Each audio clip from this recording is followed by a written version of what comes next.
लगता है संपर्क टूट गया है। लेकिन खैर चलिए ठीक है, मतलब 360 डिग्री यहाँ पर पूरी पोर्टफोलियो का यहाँ पर रिव्यू हो चुका है। उम्मीद करते हैं कि मतलब वो भी इससे सेटिस्फाई होंगे। चलिए बढ़ते हैं अपने दूसरे मतलब जो मुद्दे थे अपने, उसको वापस हम लोग यहाँ पर लेकर आते हैं। मैम मान लीजिए कि इन केस अगर जैसे कि फंड परफॉर्म यहाँ पर नहीं कर रहे हैं, 2-3 साल 5 साल यहाँ पर हॉरिजॉन अगर हो गया किसी का, तो वो कौन से ऐसे इंडिकेटर्स यहाँ पर देखे जिससे कि वो पता कर सके कि ये फंड आगे भी नहीं चलने वाला है? क्या देख सकता है वो? देखिए, जब 3 से 5 साल तक भी फंड नहीं चल जी। रहा है तब डेफिनेटली एक उसमें बनता है कि आप रिव्यू करके उसको शिफ्ट आउट करें उससे। पहली बात तो जैसे आपने कहा कि लगातार 3 से 5 साल तक अगर जी। परफॉर्म नहीं कर रहा है और मेरा गोल आगे पास आने वाला है तो डेफिनेटली मुझे उसमें कॉल लेना होगा। फंड ने रिस्क ज्यादा उठा रखी है उसके ऑब्जेक्टिव से ज्यादा, कि रॉन्ग स्टॉक पिकिंग कर रखी है, तो आपको डेफिनेटली रिटर्न नहीं मिलेगा और आपको उसमें कॉल लेना चाहिए। कोई पर्टिकुलर ऐसा बड़ा बदलाव फंड हाउस में हुआ है जिसकी वजह से फंड मैनेजर बदले हैं या उन्होंने रणनीति पूरी बदल दी है जो मैच नहीं कर रही है आपके ऑब्जेक्टिव के साथ, तो आपको डेफिनेटली उसमें बदलाव करना चाहिए। इसका एक एग्जाम्पल है जैसे कि एक्सिस म्यूचुअल फंड में जो फ्रंट रनिंग का केस आया था जिसकी वजह से पूरी जो स्कीम्स थी एक्सिस म्यूचुअल फंड की वो बहुत सफर करी और पिछले 3-4 साल से रिटर्न्स बन ही नहीं पा रहे और अब जाके उसमें थोड़ा बहुत बदलाव आया है। तो इस तरह की परिस्थिति अगर हो तो कॉल लेना चाहिए। और जो भी रिस्क एपेटाइट के साथ आप चले हैं वो अगर नहीं मैच कर रहे किसी भी कारण तो आपको बदलाव करना चाहिए। और या कई कई बार हो सकता है होता है ऐसा कि हमने बहुत मर्तबा ऐसा देखा है कि आपने किसी के देखा देखी निवेश करने में कोई फंड कैटेगरी चुन ली जल्दबाजी में जो आपके लिए सही नहीं थी, जिसकी वजह से आपको पैनिक होता है, आपके गोल के साथ मैच नहीं होती है। मान लीजिए आपका गोल 5-7 साल का ही और आपने स्मॉल कैप कैटेगरी उसमें जोड़ ली है जो लगता है 10 साल से कम होराइजन के साथ नहीं होनी चाहिए। ऐसा कुछ हुआ है तो डेफिनेटली आपको चेंज करना चाहिए। ठीक है मैम। एक तो मैम मैं ये जानना चाह रही थी आपसे कि अगर फंड हम चेंज करते हैं, जैसे बहुत सारे निवेशक हैं जो भी हो गया उन्हें इंतजार करते करते भी काफी टाइम फंड में नहीं परफॉर्म कर रहा, अगर चेंज करेंगे तो क्या कुछ ऐसे पैरामीटर्स हैं जिन पर फोकस करना चाहिए फंड से बाहर निकलते वक्त और नए फंड में एंटर करते वक्त, कि हाँ क्या एग्जिट लोड लग रहा है नहीं लग रहा है, या फिर नया फंड चुनूं कैसे चुनूं, पैसा क्या अपनी एसआईपी रोक दें उस एग्जिस्टिंग फंड में, पैसा पड़ा रहने दें नए फंड में शुरू कर दें, जब वहां से तमाम लोड तमाम चार्जेस जो है निल हो जाएं तब पैसा निकालें, मतलब क्या कुछ चीजें जो ध्यान रखने वाली, जल्दबाजी में ना करें? ये बहुत ही अहम एक प्रोसेस का स्टेप हो जाता है फाइनेंशियल प्लानिंग का जो आपने आज उठाया है दिव्या।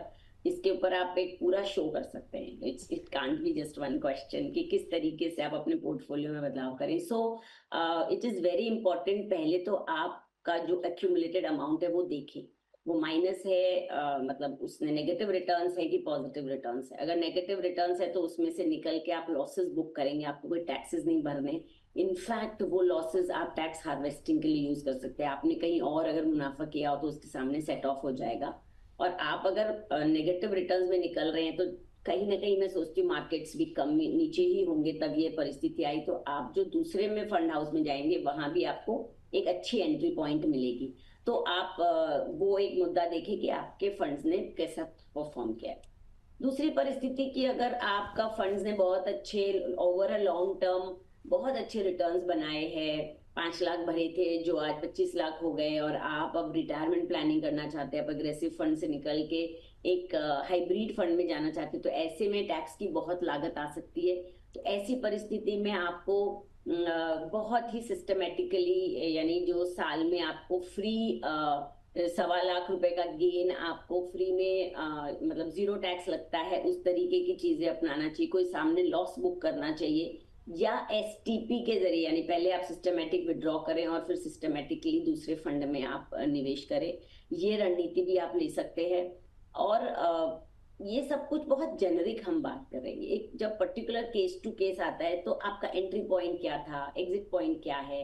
कई बार डिस्ट्रेस सेलिंग की भी सिचुएशन आ जाती है जब क्लाइंट को बहुत जरूरत होती है पैसे की और उन्हें बस कुछ भी हो बेचने की जरूरत आ जाती है। ऐसे में तो वो शॉर्ट टर्म गेन का भी नजरअंदाज कर देते। तो परिस्थिति क्या है और उसमें उस वक्त किस तरीके से उसके रिटर्न्स बन रहे हैं, सब कुछ उसके ऊपर डिपेंड करता है। But there are lot of strategies जिसकी वजह से आप जो एग्जिट लोड तो तब लगता है जब आप 1 साल के अंदर निवेश से बाहर निकलते हैं, जो बिल्कुल भी नहीं करना चाहिए।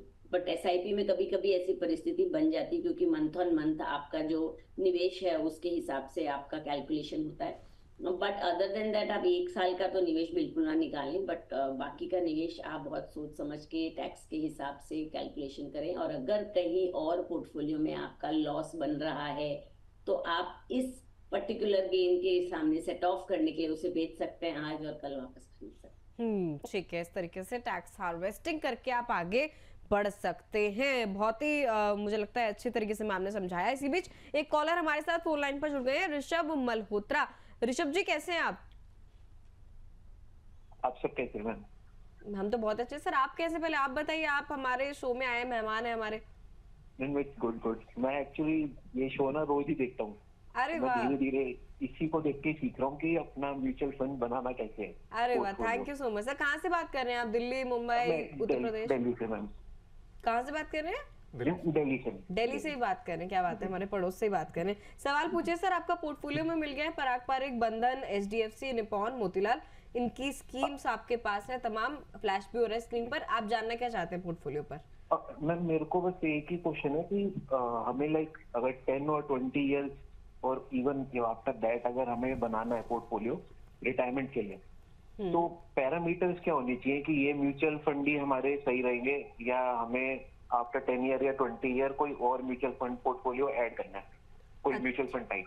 अच्छा, ये आप रिटायरमेंट के लिहाज से निवेश कर रहे हैं म्यूचुअल फंड्स में, ठीक है। अच्छा, एक चीज बता देंगे सर, रिटायरमेंट में कितने साल आपके रहते हैं, अगर आप बता पाए तो? Currently ma'am I am 34, so approx 25। ठीक है, ठीक है, तो इतनी आपकी एज है और 25 इयर्स आपका होराइजन है।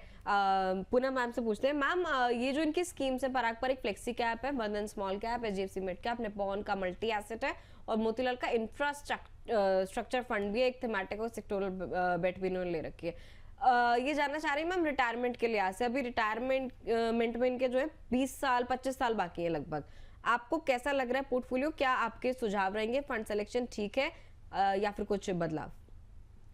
मुझे लगता है ऋषभ ने आपका जो प्रोग्राम है बहुत शिद्दत से देखा है क्योंकि इन्होंने बहुत अच्छा डिवर्सिफाइड पोर्टफोलियो बनाया है। इन्होंने small cap, mid cap, multi asset जिसमें गोल्ड वगैरह और इवन रियल एस्टेट वगैरह है, और फिर इंफ्रास्ट्रक्चर, यानी इन्होंने एक छोटा portion, I am very impressed to see कि छोटा सा पोर्शन इन्होंने थीमेटिक फंड का भी रखा है, because I my self is very bullish on infrastructure sector.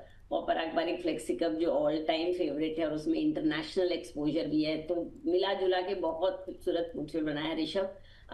अब जो ये पोर्टफोलियो में आपको आगे चल के रिटायरमेंट की जो आप बात कर रहे हैं, तो 25 साल का जो समय है वो डेफिनेटली एक लॉन्ग टर्म पीरियड है जिसमें आप बहुत अच्छे कंपाउंडिंग के फायदे देख सकते हैं। 25 साल में आपकी जो 10,000 की SIP है, 10,000 की बन रही, राइट, 4 5, हाँ, ऑलमोस्ट 10,000। सो 10,000 की SIP अगर आप इसी तरह कंटिन्यूस चालू रखते हैं, तो अगर आप स्टेप अप नहीं करते तो करीब 4 करोड़ रुपए बना सकते हैं एट 12% एक्सपेक्टेड रिटर्न्स। और वहीं अगर आपने सॉरी 2 करोड़ रुपए बनाएंगे और वहीं अगर स्टेप अप किया 10% एवरी ईयर, तो आप 4 करोड़ बनाएंगे, ऑलमोस्ट डबल आप 25 साल में बना सकते हैं। तो please keep in mind, because जैसे हमने अभी जस्ट बात करी दिव्या के साथ की इन्फ्लेशन एक ऐसी चीज है जो इतने लॉन्ग टर्म के गोल में बहुत ज्यादा फैक्टर इन करने की जरूरत है। तो आपके जो आज के खर्च हैं वर्सेस 25 साल बाद उनकी क्या कीमत होगी वो देखते हुए आपको प्लानिंग करनी है। But I must congratulate you for your portfolio and keep reviewing it and keep investing patiently. ठीक है, मैं तो बस ये ऋषभ के पोर्टफोलियो की फोटो खींच रही हूँ, क्योंकि अगर ये बना पाएंगे इससे 2 करोड़ रुपए और स्टेपअप के साथ 4 करोड़ रुपए, तो मतलब मैं भी जो है ऐसे ही फंड सिलेक्शन कर लूंगी। ऋषभ जी, और कोई सवाल आपका पोर्टफोलियो को लेकर? जैसे ये थीमेटिक फंड्स जितने होते हैं और सेक्टोरल फंड्स, सो इनको हर साल या आफ्टर 5 और 10 इयर्स हमें इन्वेस्ट करना चाहिए अगर कोई सेक्टर जैसे प्रोग्रेस करेगा फ्यूचर में? अच्छा सवाल है, हाँ ठीक है, पूनम मैम के पास चलते हैं। मैम खास करके मोतीलाल का इंफ्रास्ट्रक्चर फंड जो उनके पास है, इसको लेकर और या फिर अगर और कोई फंड ऐड करते हैं सेक्टोरल थीमेटिक में से, तो फिर आपका क्या जवाब रहेगा इस पर? So Rishabh, that is again a very intelligent observation कि अभी इंफ्रास्ट्रक्चर सेक्टर चल रहा है। जैसे पास्ट में हमने देखा कि आईटी बहुत अच्छा चल रहा था, या उसके पहले हम देखें तो फार्मा एक डिफेंसिव सेक्टर अच्छा चला था, अभी इंफ्रा चल रहा है। तो सेक्टोरल फंड्स की यही एक ऑब्जर्व करने वाली बात है कि ये पीरियोडिकल होते हैं और इसमें फंड मैनेजर को उन्हीं इन्वेस्टमेंट्स के अंदर बंधे रहना पड़ता है। They can not invest in anything other than infrastructure theme. So when you see that this theme is phasing out, आपको इसमें डेफिनेटली इसमें से निकल के जो उस वक्त अच्छी थीम चल रही है उसमें निवेश करना चाहिए। तो इसका एक सोल्यूशन है, जैसे बिजनेस साइकिल फंड्स हैं बहुत सारे एएमसी के पास, तो वो ऑटोमेटिकली थीम्स चेंज करते हैं इंटरनल। आप अगर आपको नो ब्रेनर स्कीम चाहिए और आपको बने रहना है किसी न किसी थीम के साथ, तो आप उस तरीके की थीम में भी इन्वेस्ट कर सकते हैं। आईसीआईसीआई का लाइफ बिजनेस साइकिल फंड बहुत अच्छा है, आप उसमें भी निवेश करने की देख सकते हैं। तो वो भी एक ऑप्शन है, बट आपको अगर एक्टिवली खुद करना है तो अभी के लिए इंफ्रास्ट्रक्चर ठीक है। फिर आगे चल के जैसे अभी हमें एनर्जी सेक्टर भी बहुत बुलिश लगता है, और नेचुरल रिसोर्सेज एक ऐसा सेक्टर है जो हम बुलिश है। तो आप इस तरीके से एक ऑब्जर्वेंट निगाह रख सकते हैं कि कौन सा सेक्टर की आगे जैसे एआई बबल था, एआई में इन्वेस्ट किया लोगों ने, टेक्नोलॉजी में, वो बबल फूट गया, तो अभी वो फर्म्स अच्छा परफॉर्म नहीं कर रहे। तो आपके इन्वेस्टमेंट को ऊपर ही जाना चाहिए, इसके लिए थोड़ा सा आपको प्रोएक्टिव होना पड़ेगा और डिसीजंस लेने पड़ेंगे। इसीलिए थीमेटिक फंड्स हम सिर्फ 5 से 10% आपके पोर्टफोलियो में कहते हैं, क्योंकि इसके साथ रिस्क इन्वॉल्व थोड़ी ज्यादा है। ठीक है ऋषभ जी, कोई और सवाल, कोई और डाउट? ओके चलिए ठीक है, बढ़ते हैं एक और पोर्टफोलियो की तरफ। यहाँ पर एक और पोर्टफोलियो हमारे पास आया है स्क्रीन पर, जो कि है पॉजिटिव 205 करके एक आईडी बनी हुई है यहाँ पर। पॉजिटिव है, अच्छी बात तो ये है, लेकिन 205 क्या है वो समझ में नहीं आया। खैर जो भी यूट्यूब है, से आए। हाँ यूट्यूब से आया। कह रहे हैं मैम कि मेरी 30 हज़ार रुपये महीने की 3 SIP चल रही हैं, क्या मेरे फंड सही है? सिंपल सा एक क्वेश्चन है। बंधन small cap fund, Motilal Oswal का निफ्टी मिड और स्मॉल हेल्थ केयर फंड, मेरे ख्याल से ये 2 अलग अलग फंड है if I am not wrong. और तीसरा है मोतीलाल ओसवाल का लार्ज मिड कैप फंड, 30 हज़ार रुपये की SIP इसमें चल रही है। मैम कैसा है इनके फंड? देखिए फंड सभी अच्छे हैं, मगर उसके आगे पीछे की बात मालूम होनी चाहिए कि टाइम होराइजन कितना है, आपका रिस्क एपेटाइट क्या है, क्योंकि ये पूरा पोर्टफोलियो इज और वेरी अग्रेसिव। अगर इसके लिए 10 साल का समय नहीं है तो ये आपके लिए रिस्की हो सकता है। सो बिफोर सेइंग कि पोर्टफोलियो कैसा है, थोड़ी सी चीजें मालूम होनी चाहिए, तभी हम उसके ऊपर प्रॉपर और प्रिसाइज बात कर सकते हैं।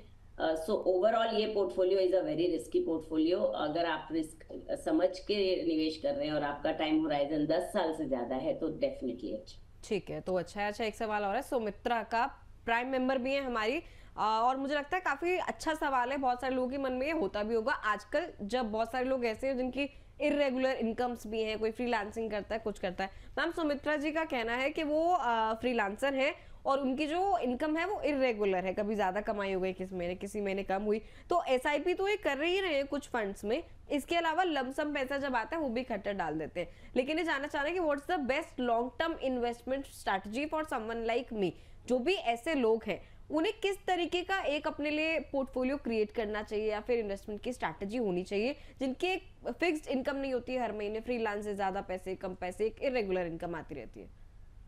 जी हाँ, बहुत सारे ऐसे प्रोफेशंस हैं जहाँ पे हर मंथ सैलरी नहीं आती, आता है तो कभी बहुत बड़ा पैसा एक साथ आता है, तो वो लोग एक वे ऑफ इन्वेस्टिंग है जिसे कहते हैं हम STP यानी सिस्टमेटिक ट्रांसफर प्लान। तो आपको करना क्या है, जब आपके पास बड़ी रकम आ रही है तब डेफिनेटली आप ये सब किसी वित्तीय सलाहकार की राय से ही करें, खुद से DIY ना करें, because you will land up investing in wrong funds may be और रॉन्ग कैटेगरीज।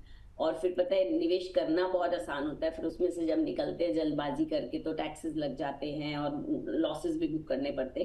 तो आपने लमसम पैसा, आपने जो पोर्टफोलियो अपना चुना हुआ है एज पर your risk appetite and your goal and your time horizon, आप उसे बरकरार रखें और आपके पास जो एक मुश्त पैसा आता है वो लिक्विड फंड में डाल दें, उन्हीं फंड्स की, जहां से आप मंथली STP यानी स्लोली आपका जैसे SIP चल रही है उसी रूप से चलते रहे, पर हाँ आपके पास से पैसा लमसम वहां ट्रांसफर हो जाए।